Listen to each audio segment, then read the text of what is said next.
Hello, everybody. I'm Mike Sokol from RVelectricity, and welcome to part 3 of my basic RVelectricity seminar that was scheduled to be done at FMCA Rally last week in Tucson. But I'm here for you now. I am going to be covering a bunch of basic things. I will be creating more complete separate streaming classes about each aspect of this. So don't get worried if some of this stuff goes by so fast. What I'm trying to do is just cover the basics of each of these technologies. And I will be taking questions at the end of the class. I'm going to try to keep this around 20 minutes, 25 minutes or so, and then I can have another 5 or 10 minutes of Q&A. So please, let's jump on in. Let's see. Yep. Too many switches, too many buttons. Okay, so this is basics part 3, the third 20-minute part of my hour-long seminar. We're going to cover generators, inverter theory, DC to DC chargers, and basic lightning protection, and a little bit more, some other fun stuff. You know, whatever comes along here. I do want to thank my sponsors. I think it's fantastic that in this troubled times, I've had these guys all step up and offer something, either in terms of some sort of publicity trade or monetary reimbursement or something. Nobody's getting rich here, but by golly, it means I can do this without struggling, which is fantastic. So I want to have a special thanks to Southwire and not only their tools, but their Surge Guard products. SnapPad, who makes, well, we'll get SnapPads here in a moment, plus CarGenerator, which is an interesting technology. Smart Plug, we covered them in the last video. Protang makes fire suppression equipment for RVs, as well as airplanes, buses, all kinds of vehicles. I think is amazing technology. Techno RV is a retail source for Surge Guard and Smart Plug, maybe a few other things. And Micro Air makes the easy start. I believe we're talking about that a bit in this, and then some future video. I will actually set up and do some actual current draws and stuff for you to see how it works. Okay. Now, why do we like inverter generators? Well, inverter generators are cheap to run, and they're really, really quiet. I have a whole pile of the Hondas. I know people say, well, you just got the most expensive stuff. Well, most of these I actually bought myself. I have an EU 7000, a EU 3000, a EU 2200, and I have a little EX 1000 that my dad gave me a decade ago. That he used to use for charging the batteries on his RV. I think they're really good. Predator makes, it looks like to be a good unit. You know, I've actually pitched to my guys at Harbor Freight to see if they'll send me one for review. I've not seen it yet. Nobody answers me back. Maybe they're too big. I know Yamaha makes some. There's a variety. Cummins Onan makes a really interesting one, but I've not had a chance to play with it yet. They're supposed to send me one. It will allow asymmetrical paralleling. That is, you can hook a 2000 plus a 3000 watt together. You can't do that with the other ones. They claim that you can link a pair of the 120 volts ones together and make 240 volts. Now, I don't know what they're doing for voodoo magic on that, but I've called them out on it, and they said they're going to send me a pair to try. So the gauntlet has been thrown down. Good stuff, huh? So let's talk about a little bit about generator grounding and bonding, because this is one of the biggest confusing things. I actually hook up big generators, well, for concerts, rock concerts. And I've done them for everything from, presidential elections to, shows for Beyonce to, I hook this up when the Pope comes to town. So I have to be really, really careful with this. I'm the guy that's in charge of getting it hooked up, make sure it's grounded, make sure everything's safe for everybody. Because if we shock somebody, it actually can be deadly. It's nothing to laugh about. Some models of generators, portable generators are generally hooked up through the shore power cord set. They don't have a dedicated transfer switch inside of your RV like you would normally expect to have, with a regular built-in generator. Some of them are RV ready, and they have a TT30 receptacle on them. However, that doesn't mean they're really suitable for your RV. I do not like contractor generators that make a huge amount of noise. I'll post one of my videos up here. I'd actually matched up and have a noise comparison of of a of a of a contractor generator versus an inverter generator that I actually balance the audio between the two of them. You don't want to miss that one. And you can use twist lock adapters to connect to a TT30 or RV50 cord set. More on that. Soft start technology. Here's something really, really interesting. I talked to these guys a year or so ago, and they sent me one. So there's this easy start from Micro Air, and basically this installs on your air conditioner compressor. And what it does is it learns the amount of current that you have available from your inverter generator and puts in just enough on the starting winding to spin the compressor up. So instead of this compressor going bing and just starting up, it kind of goes whoosh. It actually slowly starts up. I think it will probably save lifespan of the compressor motor in your air conditioner. They say, well, they're not sure, but I know that anytime you stress something like that, it's tough. Now, this is the opposite of what we would call a hard start capacitor that you use to start a motor up on a long line that doesn't have enough current to really get the thing going. It stores up more of it and gives it a big bang. This just kind of throttles in just the right amount.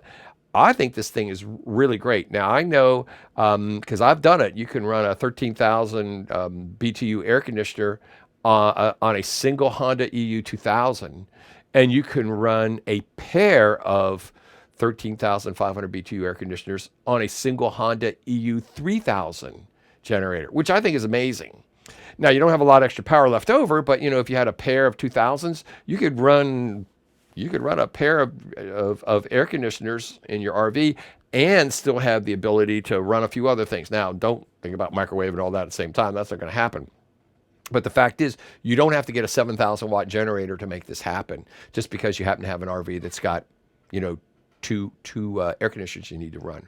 I really like this stuff. Basically, generator hookup, 2,000 watt class generators usually have a regular Edison outlet, 20 amps wired for 120 volts. And then you can also get what we call a 3,000 watt generator, class generator, and they'll have a 3-wire 30 amp outlet wired for 120 volts. And once you get into the 5,000 to 7,000 watt generators, they'll have a 4-wire twist lock. I don't know did I bring one with me? Maybe not. Laying around here someplace. Don't know what I did with it. Who forgot? I forgot it. But that allow you to actually bring in 240 volts. Now, you do not have to worry about burning up your RV with this, because the way these plugs work, they just pick off the amount of voltage that they need. And in fact, many of the larger RVs bring 240 volts in and split it off into 120 and 120. And if you get a quality plug from somebody like Camco, they work perfectly fine. I've done it many times. What you don't want to do is just start wiring these things yourself, because it's easy to make a mistake. You get larger generators over 10,000 watts, and we have something we'll call California or cam lock connectors, but that's when you're doing rock shows. Here we go. So this is what the generator adapter looks like. This one on the one side, on the lower side, you can see has a 4-pin connection. That plugs onto like a 5,000 or 7,000 watt class generator, but it does not actually put 240 volts into that onto the other side there. That is your 30 amp. It only picks one line, the neutral and the ground for that. So it should still only deliver 120 volts to your RV. Still, you may want to check it if somebody gave you a dog bone adapter of unknown pedigree, which I've seen people do things and silliness, but these actually work perfectly fine. Now, you don't get all of the power out of your generator that's available, but you still get 30 amps. 30 amps down the one side is basically 3,000 watts or so, 3,600 watts. To hook up a parallel, you can in fact parallel a couple of smaller inverter generators together and double the power. So a companion generator from Honda actually has a 30 amp twist lock and a 20 amp outlet, even though the generator itself only is good for about 16 or 18 amperes. The fact of the matter is when you parallel two of them together with a little wiring kit, like looks like banana plugs, it now goes and creates twice the amperage, close to 30 amps coming out of that 30 amp plug. You now put in a twist lock adapter that adapts it to TT30, and away you go. So that way you can actually get a true 3,600 watts out of a pair of Honda EU 2000s or EU 2200 generators. I think they're great for that. Do the same thing with Predators. You could do the same thing with Yamahas. It's just the fact that I have a number of Honda generators on my own, and Honda was nice enough to send me a pair of the EU 2200s last year just to experiment with. I do have, and I'm looking forward to doing this, I do have a propane conversion kit also for the 2000, which I think will be a fascinating thing to experiment with. Propane is just really the ideal fuel for this stuff. It doesn't leave any residue in the carburetor. Maybe it's a little lower power, I don't know. But I think it could be really good for this stuff. One thing is really interesting, and I saw Jonathan Shalhoub, I believe, at the Illumapalooza show last year for Airstream, and he had this little gadget. This is something that's called CarGenerator, and I did a little basic article on this, and I am getting ready to do a full video review on this very soon. This little guy, let's say that you've got solar panels on your RV, and you can live for weeks off of solar, but what happens when the sun don't shine for a couple of days? Now you run out, no matter how many solar panels and lithium batteries you got, if the sun don't shine, you're SOL, as we say in the engineering book.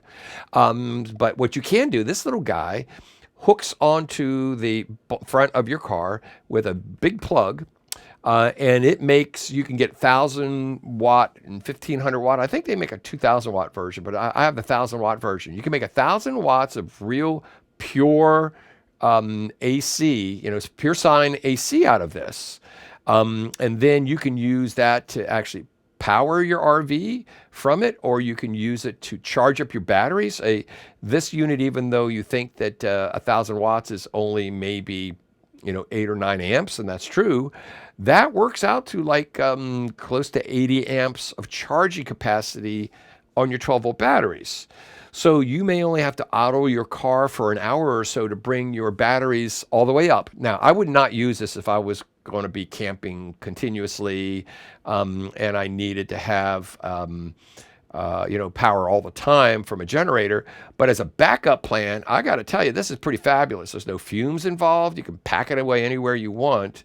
The other thing I think is really interesting, you can use it for emergency home power during disasters. So here's the thing that I've seen. When there's a hurricane, or they have fires in California, or whatever happens, you're all pretty much on your own. And so if you've got no power, you have trouble. So something like this could, in fact, be your supplemental power for those days or weeks to kind of get you going. Now, again, I would not be idling in my car 24 hours a day, but you could use this to charge up batteries in your RV. You could use it to, which could then you run an inverter. There's all kinds of possibilities for this. So again, I'm going to put links to this in the comments section here once I get done here sometime tonight. And I also will be doing a kind of a video review of this because he sent me one to play with. I love this. It's like Christmas at my house. I just goof around with all the bits and pieces of it. But it does look like it's going to be a truly useful technology for boondockers. Everybody wants a boondock. I think in this day and age, when campgrounds are largely going to be shut down, we have to do social distancing. Boondocking is how you could take your camper out and still enjoy it, but you got to be able to run stuff off of whatever, run what you brung, as it were. So I think this could be really, really interesting. More on this in an article in the next week or two. Generator grounding. Do you need to ground your generator? No, you do not. There's a little ground thing on there that does nothing to do with this. Portable generator powering a single RV does not require a grounding rod in any way. The key here is If you're powering multiple RVs, let's say you brought a big generator in and you power 3 or 4 RVs and you want to be a good buddy or whatever, at that point, you really need to drive a grounding rod to be code compliant. The key, though, is you can't just be driving ground rods any place you feel like, especially if you're in town. Guess what is underneath that ground? And it's not just more dirt. Many times it's gas lines and water lines and power lines and phone internet connections. And so before you're driving in anything more than about 18 inches deep, you're supposed to be talking to Miss Utility. However, the vast majority of you guys, you will never ever need a grounding rod. And it's not a substitute for a ground anyway. So a lot of people think that that ground rod grounds your RV. It does not. There's a whole separate bonding thing that you've got to go through. More on that on a more complex, complete article here soon. This generator bonding thing, I'm the guy that invented this little gadget.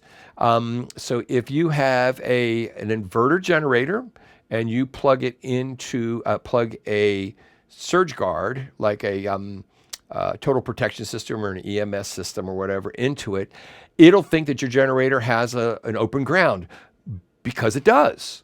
The vast majority of inverter generators have what we call a floating neutral, and the neutral and the ground are disconnected. Now that's fine and that's safe, although some things do not like that. So I know a number of RV refrigerators will shut down if that occurs. They don't like it. I've had a number of home furnaces that shut down and will not operate unless you create a neutral ground bond. You don't have to ground the generator, you have to make a neutral ground bond. And a few other gadgets and appliances do not care for it. So I came up with this idea. If it's nothing more than it looks like a little plug with nothing hooked into it. I mean, no wire coming out of it. And you plug it into any unused Edison 15 amp outlet or 20 amp outlet on the thing, and it bonds your generator internally. And you can see on the top picture, if you just plug in one of these little guys and plug it into your generator, and if you get like an amber light and just one amber light, you'll know the thing has a floating neutral. And then you can see, if you put one of these plugs in that you can get from Southwire, Micro Air, a variety of other companies, or you can roll your own, you are now back to getting the 2 amber lights, which is really, really what we're looking for. Real simple thing. You can buy them for, I don't know, 10, 12 bucks. You can make your own for 3 or 4 bucks if you want to wire it carefully. I had one guy wired up and he got it wired backwards. I'm going, there's only 3 connections on there. How could you get it backwards? But yet they can. So I recommend you just go buy one, unless you are actual engineering, a technician level kind of guy or gal. Parallel bonding, if you have 2 inverter generators running together in parallel, you only have to bond one of those. So just bond the companion generator. It's the only one you need. Everything else will go along for the ride. So generally, the companion unit with the 30 amp twist lock is the right way to do it. You just insert it on any available Edison outlet on the generator. You never use the bonding plug in the RV. That is a huge code violation for a lot of very good reasons, very dangerous. You don't want to go there, but it's perfectly safe for being in the RV. Transfer switches, that's one of these automatic transfer switches are in most RVs with a generator. So something we call an ATS. They generally will default to the generator after there's a 20-second delay for the power to stabilize. But you really need to maintain your ATS. Another thing that's interesting, and I've seen this at a number of shows, you've got 2 power lines coming in on a 50 amp, for the shore power, and you've got 2 power lines coming in from your generator. I've actually had one of the relay contacts fail inside of it, and so they couldn't run their air conditioners. Half of their RV was down, running off of shore power, and they had to run the generator just to get their air conditioner on the rooftop running. And so I found that inside of there's a relays, big contactor relays. One of the contacts had failed. And I've seen this probably 3 or 4 times in the last year. People were freaked out, and I said, "Oh, I know exactly what that is." Now that I see it's real easy to figure that out. So there's a few things you want to do. Partly what you want to do is make sure you maintain your wiring. People don't do this, but you don't have to do this in your home because your actual bricks and sticks house is not bouncing down the road at 60 or 70 miles per hour. And it's not going through temperature swings of 0 degrees to 100 degrees plus Fahrenheit. I really think that once a year, once a season, somebody ought to go through, double check all the connections inside of your RV, all the electrical connections. You will be surprised, amazed at how many of them start to loosen up.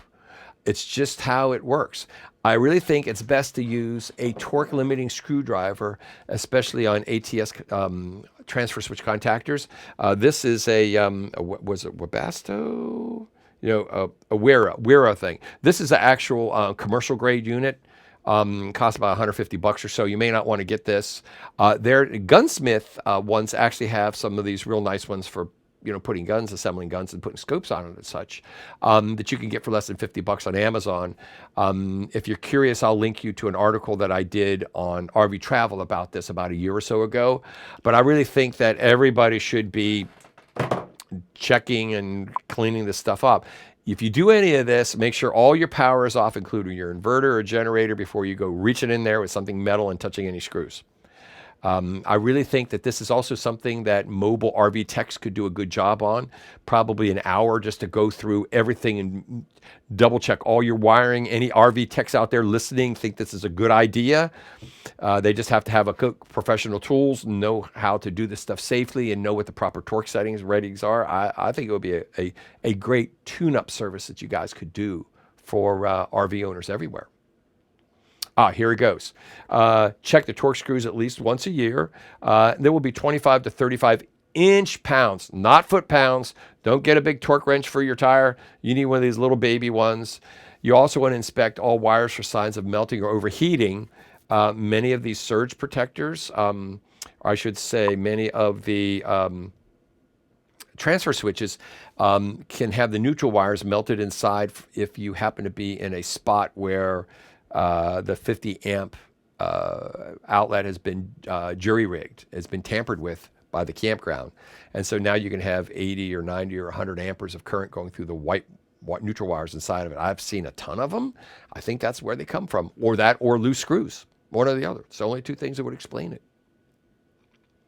Let's talk a little bit about inverters. I am going to do a whole section on inverters here real soon. Oh, I got to show you this. This is hilarious. And this will be for my buddies at, I can't think of it, Xantrax. So let me just show you. I got to show you this full screen because this is just so cool. It won't fit on a single screen. So they said, can you do a thing showing a cheap inverter, modified sine inverter versus a real one? So this one I got from China for like $30 with shipping. This claims to be a 3,000 watt inverter. What do you think, right? I'm pretty sure this is not a 3,000 watt inverter. The modified sine coming out of it looks really, really bad. And I'm going to actually set it up to try to see if I can burn up some electric blanket controllers. Huh? Fun? Yes. Because that's what happens. A lot of modified sine inverters could destroy electronics that you plug into. So I'm going to go ahead and take it to the mat, as it were. Also, modified sine inverters are hard on things like your refrigerator compressors.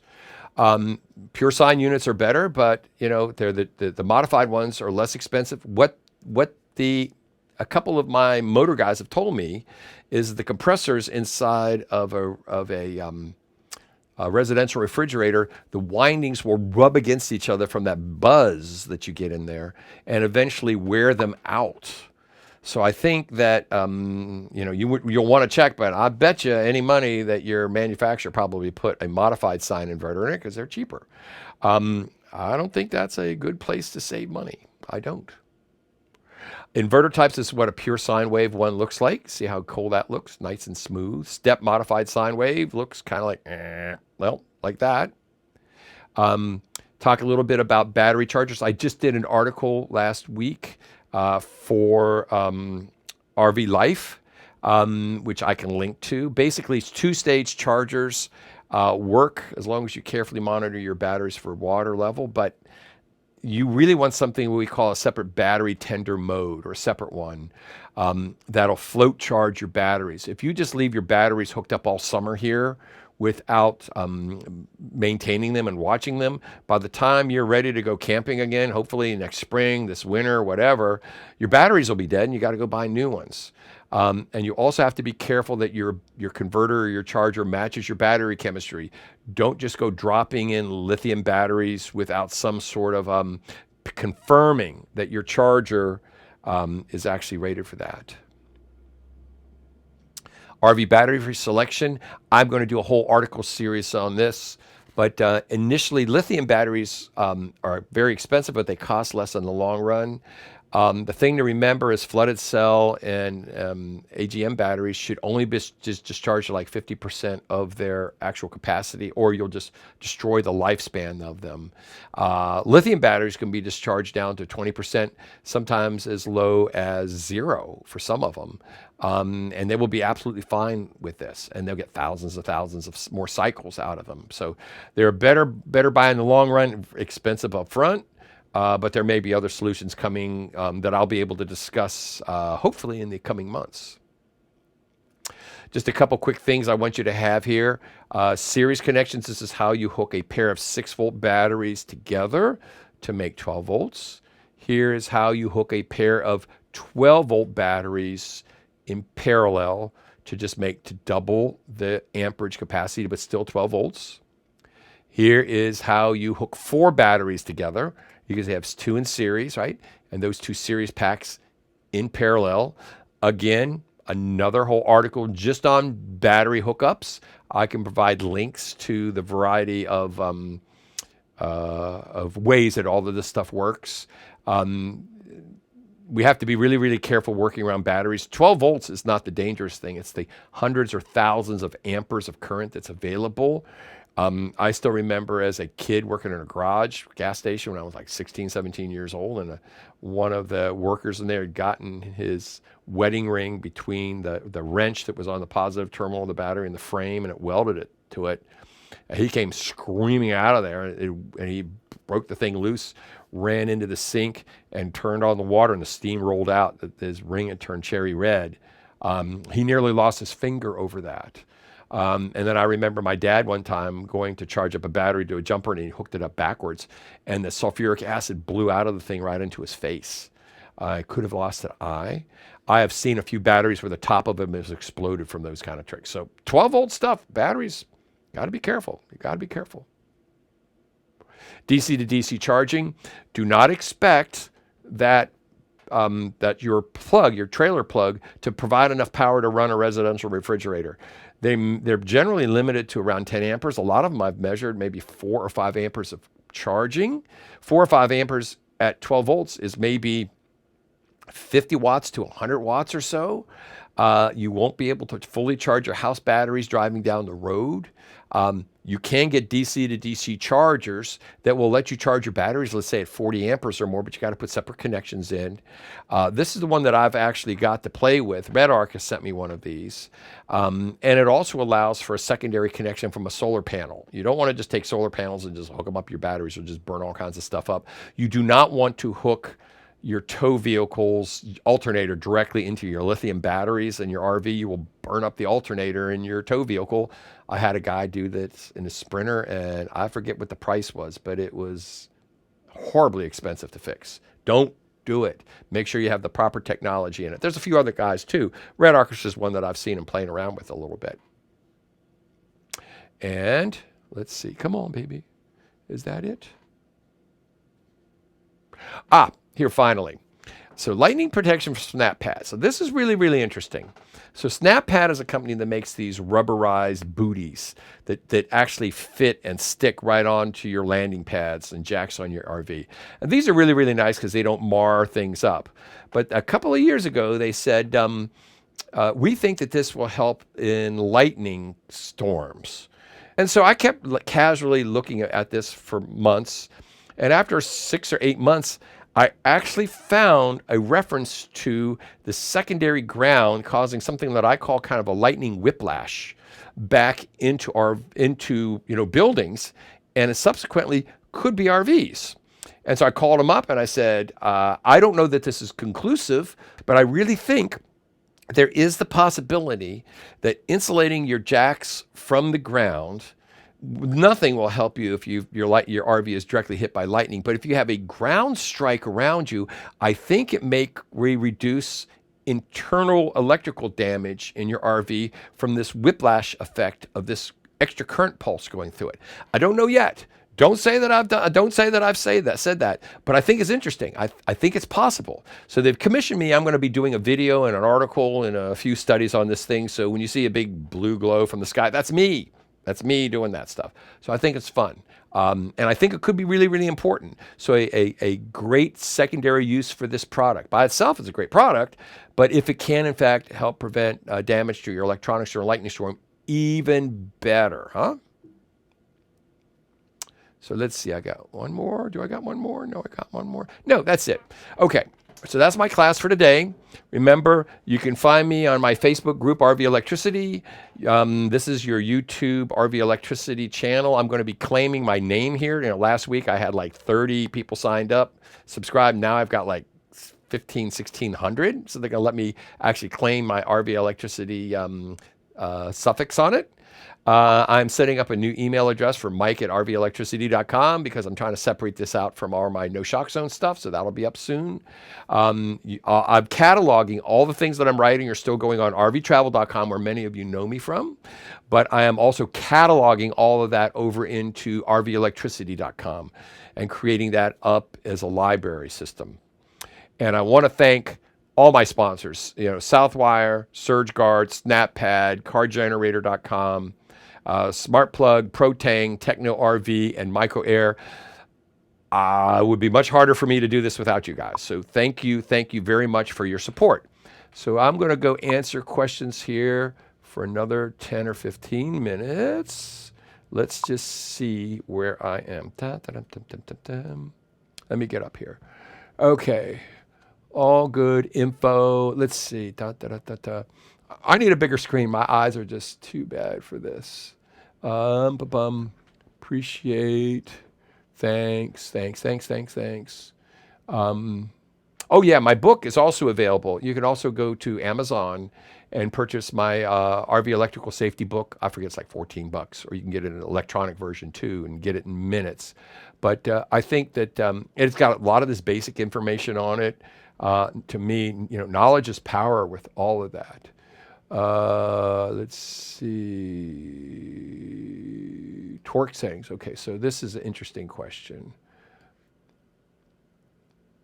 Okay, torque settings is a great tune-up service. Thanks for the idea. I think that you guys, especially you mobile guys, all you need is get on. Now that's a professional grade thing. It's $150 or something, and you get the various bits on it. That's what I would use. And basically, anytime you take anything apart, it's going to tell you. You can have a chart that shows you how much you should be torquing your various connections inside of it. The other thing I would like to come up with, and I haven't come up with a great way yet, I don't trust those stab connectors on the back of electrical outlets inside of the RV itself. There may be a better way to do that. But for you guys, if you're looking for a way that can really save people a lot of trouble, go there and retorque all of their wiring every season or so. Okay, so Snoopy's, he asked a question on the last one. Let's see what he said. Fix the blur. I put my glasses on. Oh, set my settings to 720p. Okay, I am broadcasting in 720p. I have the ability to do 4K here, but that's just not fair. This is way too much bandwidth. I think I look pretty good and sound pretty good in 720, right? So I'm going to try to maintain that because many of you guys are going to be watching this on smaller devices. Autofocus, Yeah, my camera's autofocusing. There's some stuff that I can play around with it and change on it. But yes, if I zoom in and out, it focuses me. Don't look at me, listen to me. Okay, so here's another interesting question. Do stackable leveling blocks provide similar protection from lightning like SnapPad? Again, I don't know. I can't say for sure that it does, but it could. So, this whole idea, this is totally new to me. You know, I always had the knee-jerk reaction of, nope, can't have anything to do with it. Can't have anything to do with it. Can't have anything to do with it. You know, and I wrote about this for a decade or more, and then I started looking at a few articles, and I went, maybe it would be one of those interesting little things. But if snap pads do it, then anything that is stackable leveling blocks that provides insulation, you know, there's nothing magic about snap pad. They're basically a big hunk of rubber that just is cleverly designed to snap onto the thing. But it's a maybe. It's a definite maybe that I'm willing to look into. So expect in a few months that I'll have a real answer for that. Let's see, anybody else good here? Power to spy, sturdy also. Someone's talking about my focus. Stop talking about my focus. I'm not a video guy. Somebody says, Mike, you are something. You are all blurred. I am not blurred. No, no, no, no. Oh, he put his glasses on. He said, "Okay, that was what that was all about." Any other questions here? I think Carlos says thank you. Okay, I'll tell you what. We'll stop there. Go ahead. If you have questions, leave them in the comments section. I am going to be doing more of these every week. Some of these will be these little short, tiny little guys, and some of them will be much longer, like 20, 30-minute kind of a thing. But please leave in the comment section any suggestions for things that you think would be good. Let me know if there's any articles that I can write. I'm kind of stuck here behind my desk, like many of you guys are. So this is a real good opportunity for me to catch up on my writing. I actually have a science fiction novel I've been threatening to write for the last 15, 20 years. Just maybe, who knows? All right, very, very good. Thank you all very much for attending. Thanks to my sponsors. Please pass this on to everybody you know. This is my thing for today. I think I'll take tomorrow off. Next week, I'll plan on a series of these shorter ones, and I'll start breaking them up into little sections and start talking about surge protectors and snap pads and all these other things at some length. And I'll also do a number of these little tiny short ones, these little 3 to 4 minute ones. This is how you meter a fuse. This is how you meter an outlet.